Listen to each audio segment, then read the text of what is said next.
Meaning of Great Ormond Street. Great Ormond Street. Great Ormond Street. Great Ormond Street.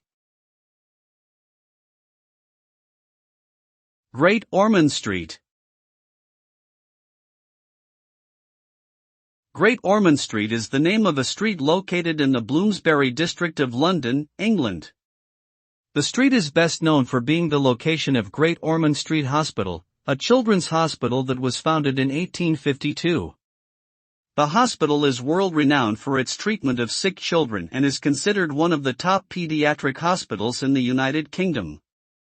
Over the years, the hospital has continued to grow and expand, and today it offers a wide range of medical services to children from around the world.